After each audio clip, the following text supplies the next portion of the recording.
श्री सिद्धकुंजिका स्तोत्रम। प्रिय भक्तों, माघ मास शुक्ल पक्ष गुप्त नवरात्रि के पावन पर्व पर आज हम आपको लेकर आए हैं सिद्ध कुंजिका स्तोत्र, जो माँ भगवती आदि शक्ति का अत्यंत ही चमत्कारी तथा समस्त मनोरथों को सिद्ध करने वाला पावन स्तोत्र है। भगवान शिव कहते हैं कि हे देवी सुनो, मैं उत्तम सिद्ध कुंजिका स्तोत्र का उपदेश करूंगा, जिसके मंत्र के प्रभाव से देवी का जप और पाठ सफल हो जाता है। कवच, अर्गला, कीलक, रहस्य, सूक्त, ध्यान, न्यास, यहाँ तक कि अर्चन भी आवश्यक नहीं है। केवल सिद्ध कुंजिका स्तोत्र के पाठ से संपूर्ण दुर्गा पाठ का फल प्राप्त हो जाता है। यह सिद्ध कुंजिका स्तोत्र अत्यंत ही गुप्त और देवों के लिए भी दुर्लभ है। हे पार्वती, इसे स्वयोनि की भांति प्रयत्न पूर्वक गुप्त रखना चाहिए। यह उत्तम कुंजिका स्तोत्र केवल पाठ के द्वारा मारण, मोहन, वशीकरण, स्तंभन और उच्चाटन आदि अभिचारिक उद्देश्यों की प्राप्ति होती है। आइए श्रद्धा और भाव भक्ति के साथ में माँ भगवती आदि शक्ति का यह पावन स्तोत्र श्रवण करते हैं। अथ श्री सिद्ध कुंजिका स्तोत्रम। शिववाच शृणु देवी प्रवक्ष्यामि कुंजिका स्तोत्रमुत्तमं, येन मंत्र प्रभावेण चंडी जापः शुभो भवेत्। न कवचं नार्गला स्तोत्रं, कीलकं न रहस्यकं, न सूक्तं नापि ध्यानं च, न न्यासो न च वार्चनम्। कुंजिका पाठ मात्रेण दुर्गा पाठ फलं लभेत्। अति गुह्यतरं देवी देवानामपि दुर्लभम्। गोपनीयं प्रयत्नेन स्वयोनिरिव पार्वती, मारणं मोहनं वश्यं स्तम्भनोच्चाटनादिकं। पाठमात्रेण संसिध्येत् कुंजिका स्तोत्रमुत्तमम्। अथ मंत्रः। ॐ ऐं ह्रीं क्लीं चामुण्डायै विच्चे। ॐ ग्लूं हुं क्लीं जूं सः ज्वालाय ज्वालाय ज्वल ज्वल प्रज्वल प्रज्वल। ऐं ह्रीं क्लीं चामुण्डायै विच्चे। ज्वलहं सं लं छं फट् स्वाहा। नमस्ते रुद्ररूपिण्ये, नमस्ते मधुमर्दिनी, नमः कैटभहारिण्ये, नमस्ते महिषार्दिनी, नमस्ते शुम्भहन्त्र्यै च निशुम्भासुरघातिनी। जागृतं हि महादेवी, जपं सिद्धं कुरुष्व मे। यैंकारी षष्टिरूपायै, ह्रींकारी प्रतिपालिका, क्लींकारी कामरूपिण्यै, बीजरूपे नमोस्तुते। चामुण्डा चण्डघाती च, यैकारी वरदायिनी, विच्चे च भयदा नित्यं, नमस्ते मंत्ररूपिणी। धां धीं धूं धूर्जटेः पत्नी, वां वीं वूं वागधीश्वरी। क्रां क्रीं क्रूं कालिका देवी, सां सीं सूं मे शुभं कुरु। हुं हुं हुंकाररूपिण्ये, जं जं जं जम्बनादिनी। भ्रां ह्रीं भ्रूं भैरवी भद्रे, भवान्यै ते नमो नमः। अंकं चं टं तं पं यं सं वीं दूं ऐं वीं हं छं। धिजाग्रं धिजाग्रं त्रोटय त्रोटय, दीप्तं कुरु कुरु स्वाहा। पां पीं पुं पार्वती पूर्णा, खां खीं खूं खेचरी तथा। सां सीं सूं सप्तसती देव्या, मन्त्रसिद्धिं कुरुष्व मे। इदं तु कुञ्जिकास्तोत्रं मन्त्रजागर्ति हेतवे। अभक्तेनैव दातव्यं गोपितं रक्ष पार्वती। येस्तु कुञ्जिकया देवी हीनां सप्तशतीं पठेत् न तस्य जायते सिद्धिरन्ये रोदिनं यथा। श्रीजगदम्बार्पणमस्तु। शिव उवाच शृणु देवी प्रवक्ष्यामि कुञ्जिकास्तोत्रमुत्तमं। येन मन्त्रप्रभावेण चण्डीजापः शुभो भवेत्। न कवचं नार्गलास्तोत्रं कीलकं न रहस्यकं। न सूक्तं नापि ध्यानं च न न्यासो न च वार्चनं। कुञ्जिकापाठमात्रेण दुर्गापाठफलं लभेत्। अतिगुह्यतरं देवी देवानामपि दुर्लभं। गोपनीयं प्रयत्नेन स्वयोनिरिव पार्वती। मारणं मोहनं वश्यं स्तम्भनोच्चाटनादिकं। पाठमात्रेण संसिद्ध्येत् कुञ्जिकास्तोत्रमुत्तमम्। अथ मन्त्रः ॐ ऐं ह्रीं क्लीं चामुण्डायै विच्चे। ॐ ग्लूं हुं क्लीं जूं सः ज्वालाय ज्वालाय ज्वल ज्वल प्रज्वल प्रज्वल। ऐं ह्रीं क्लीं चामुण्डायै विच्चे। ज्वलहं संलं छं फट् स्वाहा। नमस्ते रुद्ररूपिण्ये नमस्ते मधुमर्दिनी। नमः कैटभहारिण्ये नमस्ते महिषार्दिनी। नमस्ते शुम्भहन्त्र्यै च निशुम्भासुरघातिनी। जागृतं हि महादेवी जपं सिद्धं कुरुष्व मे।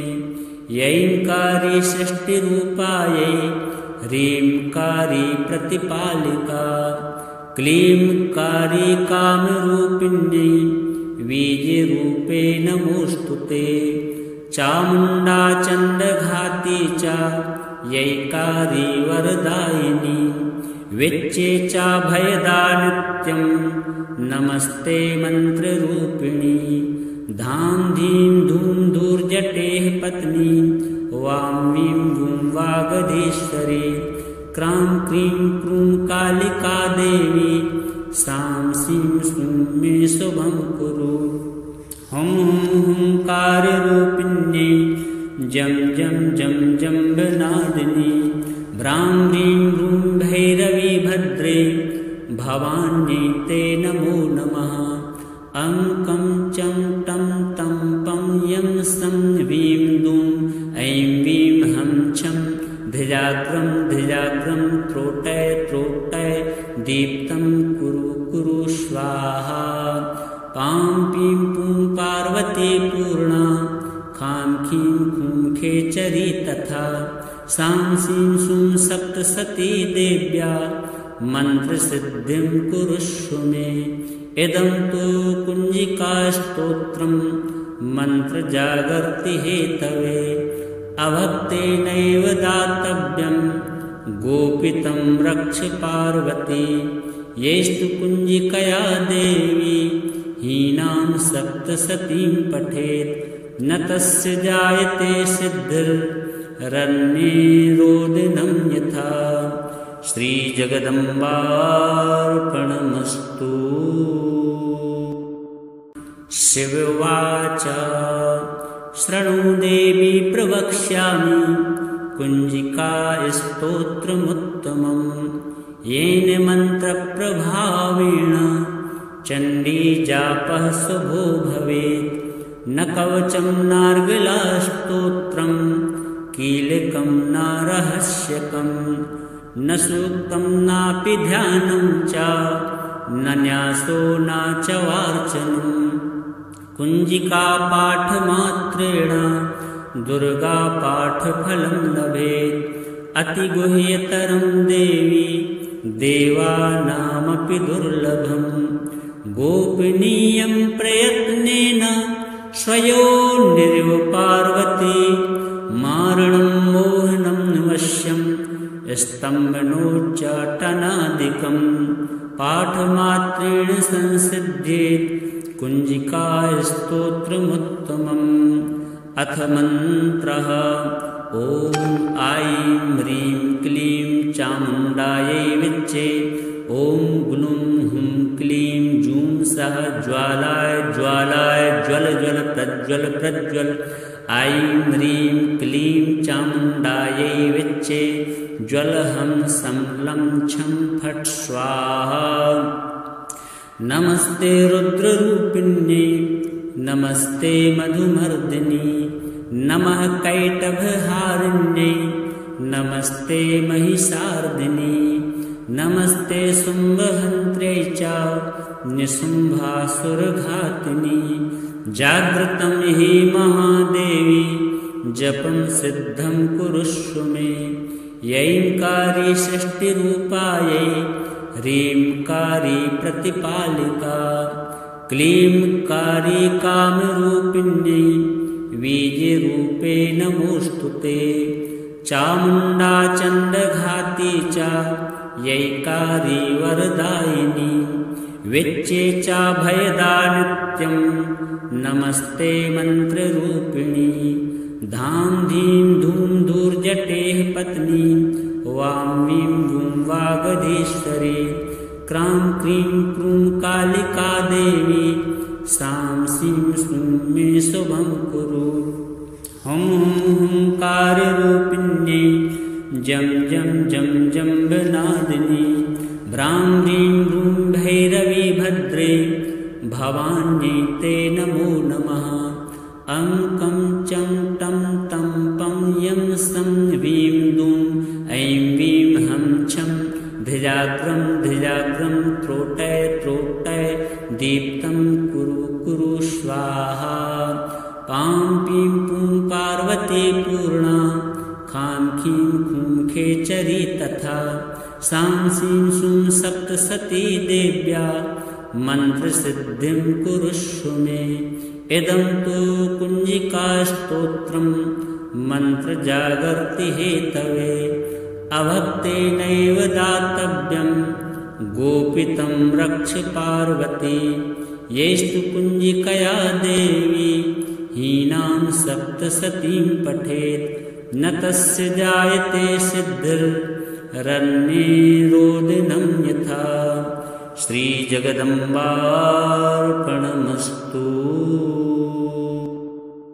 शिववाच शृणु देवी प्रवक्ष्यामि कुञ्जिका स्तोत्रमुत्तमं येन मन्त्रप्रभावेण चण्डीजापः शुभो भवेत् न कवचं नार्गलास्तोत्रं कीलकं न रहस्यकं न सूक्तं नापि ध्यानं च न न्यासो न च वार्चनं कुञ्जिकापाठमात्रेण दुर्गापाठफलं लभेत् अतिगुह्यतरं देवी देवानामपि दुर्लभं गोपनीयं प्रयत्नेन स्वयोर्निरिव पार्वती मारणं मोहनं वश्यं स्तम्भनोच्चाटनादिकं पाठमात्रेण संसिध्येत्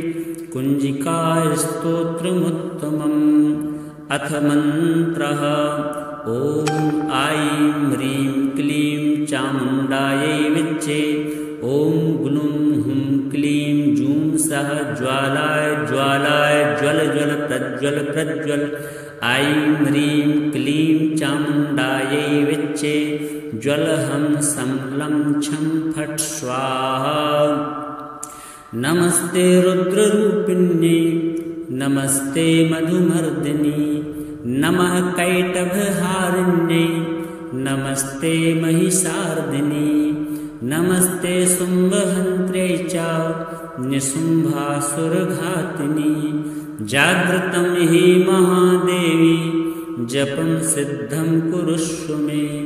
यैंकारी षष्टिरूपायै ह्रींकारी प्रतिपालिका क्लींकारी कामरूपिण्यै बीजरूपे नमोऽस्तुते। चामुण्डा चण्डघाती च यैकारी वरदायिनी विच्चे च भयदा नित्यं नमस्ते मन्त्ररूपिणी। धां धीं धूं धूर्जटेः पत्नी वां वीं वूं वागधीश्वरी। क्रां क्रीं क्रूं कालिका देवी सां सीं सूं मे शुभं कुरु।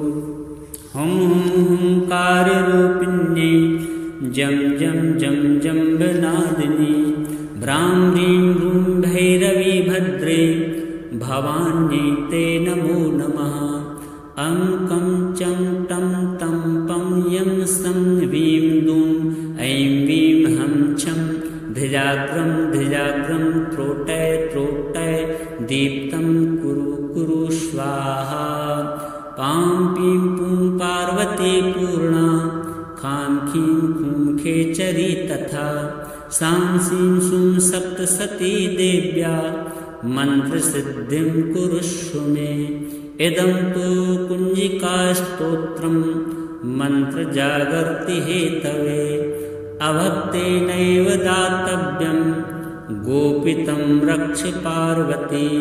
येस्तु कुञ्जिकया देवी हीनां सप्तसतीं पठेत् न तस्य जायते सिद्धिर्रण्ये रोदिनं यथा। श्रीजगदम्बार्पणमस्तु।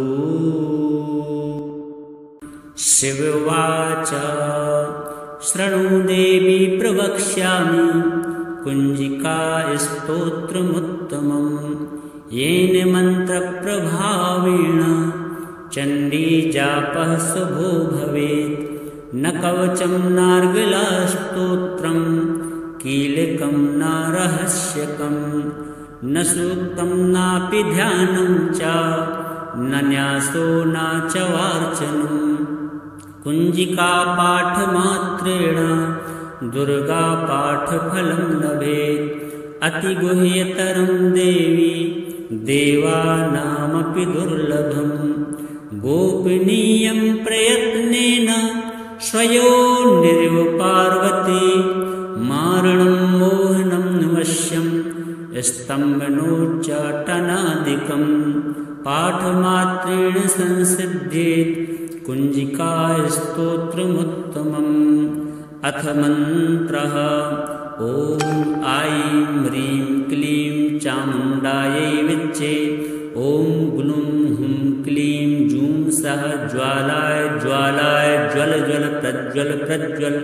ऐं ह्रीं क्लीं चामुण्डायै विच्चे। ज्वलहं संलं छं फट् स्वाहा। नमस्ते रुद्ररूपिण्यै नमस्ते मधुमर्दिनी। नमः कैटभहारिण्यै नमस्ते महिषार्दिनी। नमस्ते शुम्भहन्त्र्यै च निशुम्भासुरघातिनी। जागृतं हि महादेवी जपं सिद्धं कुरुष्व मे। यैंकारी षष्टिरूपायै ह्रींकारी प्रतिपालिका क्लींकारी कामरूपिण्यै बीजरूपे नमोऽस्तुते।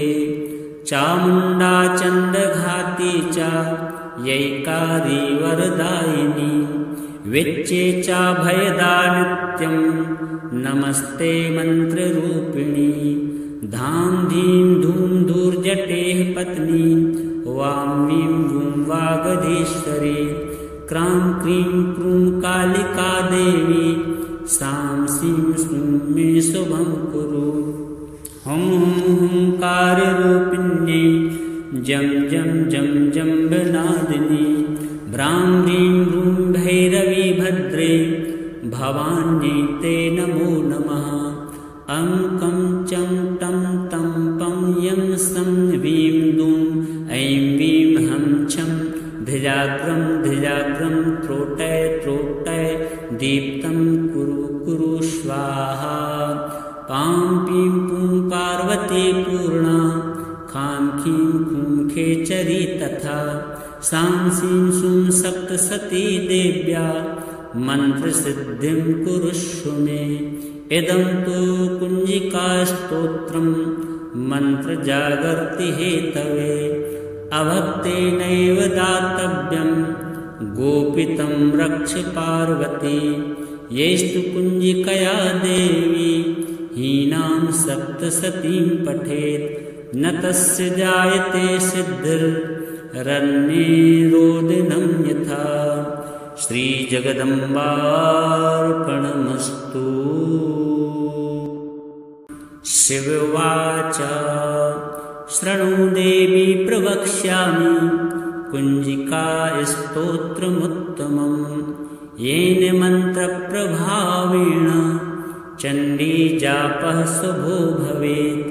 न कवचं नार्गलास्तोत्रं कीलकं न रहस्यकं न सूक्तं नापि ध्यानं च न न्यासो न च वार्चनं। कुञ्जिकापाठमात्रेण दुर्गापाठफलं लभेत्। अतिगुह्यतरं देवी देवानामपि दुर्लभं गोपनीयं प्रयत्नेन स्वयोर्निरिव पार्वती। मारणं मोहनं वश्यं स्तम्भनोच्चाटनादिकं पाठमात्रेण संसिद्ध्येत् कुञ्जिकास्तोत्रमुत्तमम्। अथ मन्त्रः ॐ ऐं ह्रीं क्लीं चामुण्डायै विच्चे ॐ ग्लूं हुं क्लीं जूं सः ज्वालाय ज्वालाय ज्वल ज्वल प्रज्वल प्रज्वल। ऐं ह्रीं क्लीं चामुण्डायै विच्चे ज्वलहं संलं छं फट् स्वाहा। नमस्ते रुद्ररूपिण्ये नमस्ते मधुमर्दिनी नमः कैटभहारिण्ये नमस्ते महिषार्दिनी नमस्ते शुम्भहन्त्र्यै च निशुम्भासुरघातिनी। जागृतं हि महादेवी जपं सिद्धं कुरुष्व मे।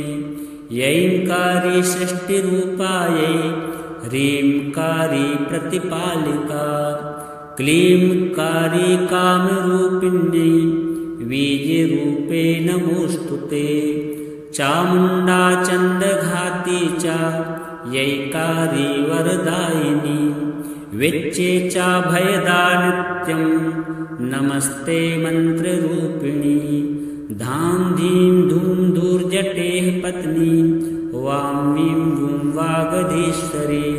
क्रां क्रीं क्रूं कालिका देवी सां सीं सूं मे शुभं कुरु।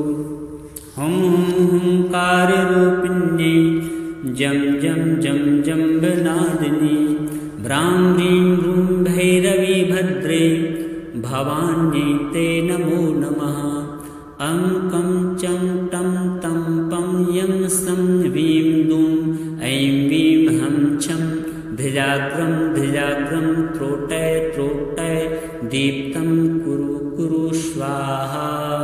पां पीं पूं पार्वती पूर्णा खां खीं खूं खेचरी तथा सां सीं सूं सप्तसती देव्या मन्त्रसिद्धिं कुरुष्व मे। इदं तु कुञ्जिकास्तोत्रं मन्त्रजागर्ति हेतवे अभक्तेनैव दातव्यं गोपितं रक्ष पार्वती। यैस्तु कुञ्जिकया देवी हीनां सप्तसतीं पठेत् न तस्य जायते सिद्धिरन्ये रोदिनं यथा। श्रीजगदम्बार्पणमस्तु। शिव उवाच शृणु देवी प्रवक्ष्यामि कुञ्जिकास्तोत्रमुत्तमं येन मन्त्रप्रभावेण चण्डीजापः शुभो भवेत्। न कवचं नार्गलास्तोत्रं कीलकं न रहस्यकं न सूक्तं नापि ध्यानं च न न्यासो न च वार्चनम् कुञ्जिकापाठमात्रेण दुर्गापाठफलं लभेत् अतिगुह्यतरं देवी देवानामपि दुर्लभम् गोपनीयं प्रयत्नेन स्वयोनिरिव पार्वती मारणं मोहनं वश्यं स्तम्भनोच्चाटनादिकं पाठमात्रेण संसिद्ध्येत् कुञ्जिकास्तोत्रमुत्तमम् अथ मन्त्रः ॐ ऐं ह्रीं क्लीं चामुण्डायै विच्चे ॐ ग्लूं हुं क्लीं जूं सः ज्वालाय ज्वालाय ज्वल ज्वल प्रज्वल प्रज्वल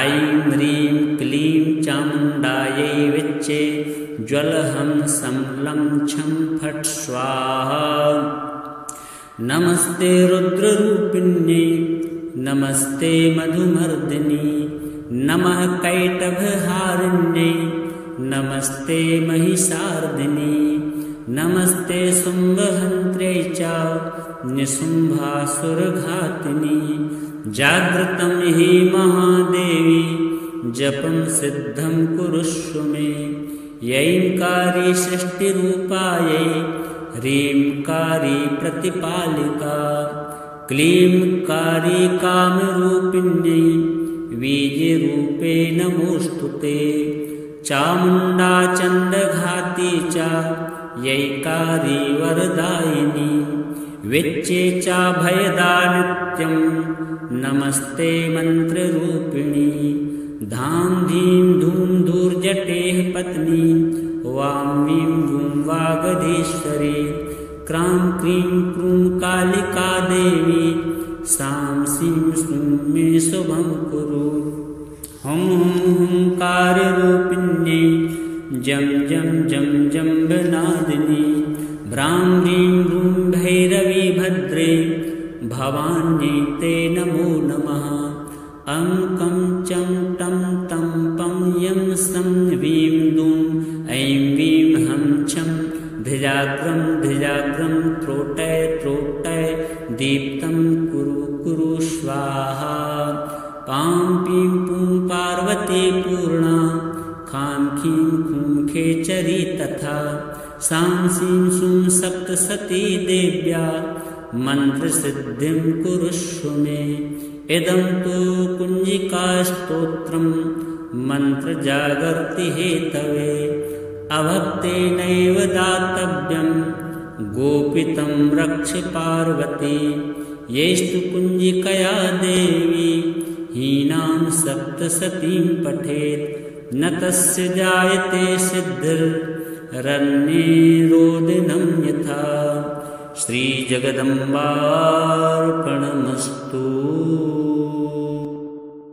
शिववाच शृणु देवी प्रवक्ष्यामि कुञ्जिकास्तोत्रमुत्तमं येन मन्त्रप्रभावेण चण्डीजापः शुभो भवेत् न कवचं नार्गलास्तोत्रं कीलकं न रहस्यकं न सूक्तं नापि ध्यानं च न न्यासो न च वार्चनम् कुञ्जिकापाठमात्रेण दुर्गापाठफलं लभेत् अतिगुह्यतरं देवी देवानामपि दुर्लभम् गोपनीयं प्रयत्नेन स्वयोनिरिव पार्वती मारणं मोहनं वश्यं स्तम्भनोच्चाटनादिकं पाठमात्रेण संसिद्ध्येत्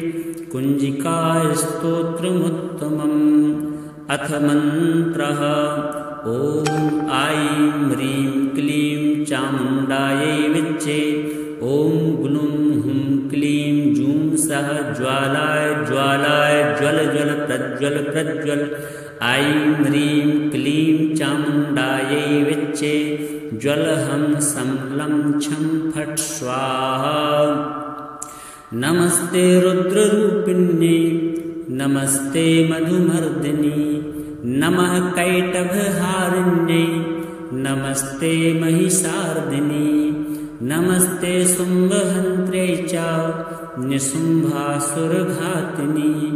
जागृतं हि महादेवी जपं सिद्धं कुरुष्व मे यैंकारी सृष्टिरूपायै ह्रींकारी प्रतिपालिका क्लींकारी कामरूपिण्यै वीर्यरूपे नमोऽस्तुते चामुण्डा चण्डघाती च यैकारी वरदायिनी विच्चे चाभयदा नित्यं नमस्ते मन्त्ररूपिणी धां धीं धूं धूर्जटेः पत्नी वां वीं वूं वागधीश्वरी क्रां क्रीं क्रूं कालिका देवी सां सीं सूं मे शुभं कुरु हुं हुं हुंकाररूपिण्यै जं जं जं जम्बनादिनी भ्रां ह्रीं रूं भैरवी भद्रे भवान्यै ते नमो नमः अंकं चं टं तं पं यं सं वीं दूं ऐं वीं हं छं धिजाग्रं धिजाग्रं त्रोटय त्रोटय दीप्तं कुरु कुरु स्वाहा पां पीं पूं पार्वती पूर्णा खां खीं खूं खेचरी तथा सां सीं सूं सप्तसती देव्या मन्त्रसिद्धिं कुरुष्व मे इदं तु कुञ्जिकास्तोत्रं मन्त्रजागर्ति हेतवे अभक्तेनैव दातव्यं गोपितं रक्ष पार्वती येस्तु कुञ्जिकया देवी हीनां सप्तसतीं पठेत् न तस्य जायते सिद्धिर्रण्ये रोदिनं यथा श्रीजगदम्बार्पणमस्तु। शिववाच शृणु देवी प्रवक्ष्यामि कुञ्जिकास्तोत्रमुत्तमं येन मन्त्रप्रभावेण चण्डीजापः शुभो भवेत् न कवचं नार्गलास्तोत्रं कीलकं न रहस्यकं न सूक्तं नापि ध्यानं च न न्यासो न च वार्चनं कुञ्जिकापाठमात्रेण दुर्गापाठफलं लभेत् अतिगुह्यतरं देवी देवानामपि दुर्लभं गोपनीयं प्रयत्नेन स्वयोर्निरिव पार्वती मारणं मोहनं वश्यं स्तम्भनोच्चाटनादिकं पाठमात्रेण संसिद्ध्येत्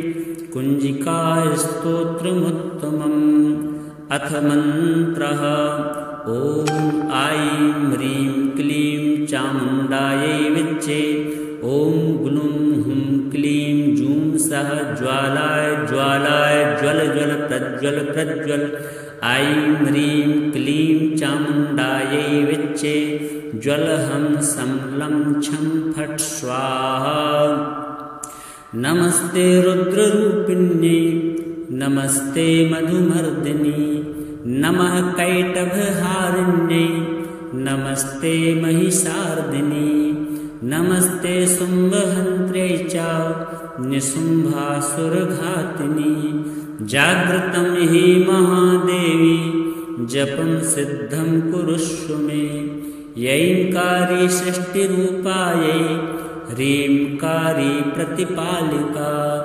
क्लींकारी कामरूपिण्यै वीर्यरूपे नमोऽस्तुते चामुण्डा चण्डघाती च यैकारी वरदायिनी विच्चे चाभयदा नित्यं नमस्ते मन्त्ररूपिणी धां धीं धूं धूर्जटेः पत्नी वां वीं वूं वागधीश्वरी क्रां क्रीं क्रूं कालिका देवी सां सीं सूं मे शुभं कुरु हुं हुं हुंकाररूपिण्यै जं जं जं जम्बनादिनी भ्रां ह्रीं रूं भैरवी भद्रे भवान्यै ते नमो नमः अंकं चं टं तं पं यं सं वीं दूं ऐं वीं हं छं धिजाग्रं धिजाग्रं त्रोटय त्रोटय दीप्तं कुरु कुरु स्वाहा पां पीं पूं पार्वती पूर्णा खां खीं खूं खेचरी तथा सां सीं सूं सप्तसती देव्या मन्त्रसिद्धिं कुरुष्व मे इदं तु कुञ्जिकास्तोत्रं मन्त्रजागर्ति हेतवे अभक्तेनैव दातव्यं गोपितं रक्ष पार्वती येस्तु कुञ्जिकया देवी हीनां सप्तसतीं पठेत् न तस्य जायते सिद्धिरन्ये रोदिनं यथा श्रीजगदम्बार्पणमस्तु। शिववाच शृणु देवी प्रवक्ष्यामि कुञ्जिकास्तोत्रमुत्तमं येन मन्त्रप्रभावेण चण्डीजापः शुभो भवेत् न कवचं नार्गलास्तोत्रं कीलकं न रहस्यकं न सूक्तं नापि ध्यानं च न न्यासो न च वार्चनं कुञ्जिकापाठमात्रेण दुर्गापाठफलं लभेत् अतिगुह्यतरं देवी देवानामपि दुर्लभं गोपनीयं प्रयत्नेन स्वयोनिरिव पार्वती मारणं मोहनं वश्यं स्तम्भनोच्चाटनादिकं पाठमात्रेण संसिद्ध्येत्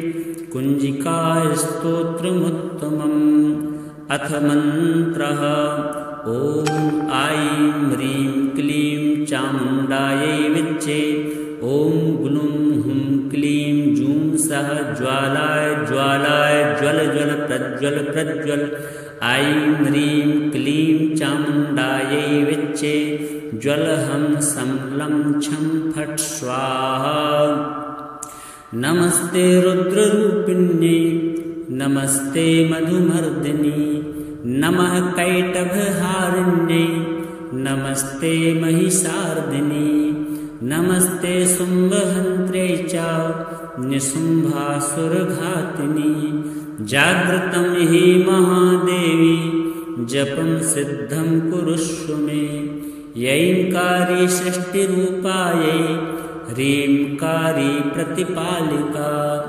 क्लींकारी कामरूपिण्यै बीजरूपे नमोऽस्तुते चामुण्डा चण्डघाती च यैकारी वरदायिनी विच्चे च भयदा नित्यं नमस्ते मन्त्ररूपिणी धां धीं धूं धूर्जटेः पत्नी वां वीं वूं वागधीश्वरी क्रां क्रीं क्रूं कालिका देवी सां सीं सूं मे शुभं कुरु हुं हुं हुंकाररूपिण्ये जं जं जं जम्बनादिनी भ्रां ह्रीं रूं भैरवी भद्रे भवान्यै ते नमो नमः अंकं चं टं तं पं यं सं वीं दूं ऐं वीं हं छं धिजाग्रं धिजाग्रं त्रोटय त्रोटय दीप्तं कुरु कुरु स्वाहा पां पीं पूं पार्वती पूर्णा खां खीं खूं खेचरी तथा सां सीं सूं सप्तसती देव्या मन्त्रसिद्धिं कुरुष्व मे इदं तु कुञ्जिकास्तोत्रं मन्त्रजागर्ति हेतवे अभक्तेनैव दातव्यं गोपितं रक्ष पार्वती येस्तु कुञ्जिकया देवी हीनां सप्तसतीं पठेत् न तस्य जायते सिद्धिरन्ये रोदिनं यथा श्रीजगदम्बार्पणमस्तु। शिववाच शृणु देवी प्रवक्ष्यामि कुञ्जिकास्तोत्रमुत्तमं येन मन्त्रप्रभावेण चण्डीजापः शुभो भवेत् न कवचं नार्गलास्तोत्रं कीलकं न रहस्यकं न सूक्तं नापि ध्यानं च न न्यासो न च वार्चनं कुञ्जिकापाठमात्रेण दुर्गापाठफलं लभेत् अतिगुह्यतरं देवी देवानामपि दुर्लभं गोपनीयं प्रयत्नेन स्वयोर्निर्व पार्वती मारणं मोहनं वश्यं स्तम्भनोच्चाटनादिकं पाठमात्रेण संसिद्ध्येत्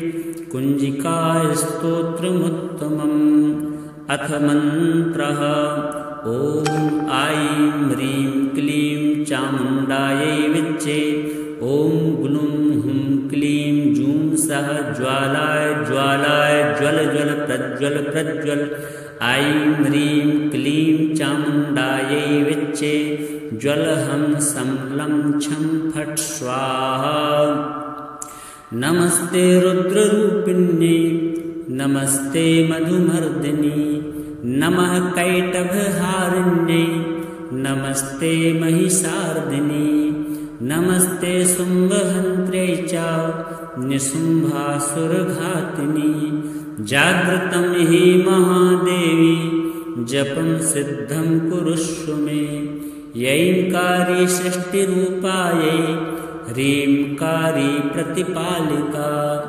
क्लींकारी कामरूपिण्यै वीर्यरूपे नमोऽस्तुते चामुण्डा चण्डघाती च यैकारी वरदायिनी विच्चे च भयदा नित्यं नमस्ते मन्त्ररूपिणी धां धीं धूं धूर्जटेः पत्नी वां वीं वूं वागधीश्वरी क्रां क्रीं क्रूं कालिका देवी सां सीं श्रूं मे शुभं कुरु हुं हुं हुंकाररूपिण्ये जं जं जं जम्बनादिनी भ्रां ह्रीं रूं भैरवी भद्रे भवान्यै ते नमो नमः अङ्कं चं टं तं पं यं सं वीं दूं ऐं वीं हं छं धिजाग्रं धिजाग्रं त्रोटय त्रोटय दीप्तं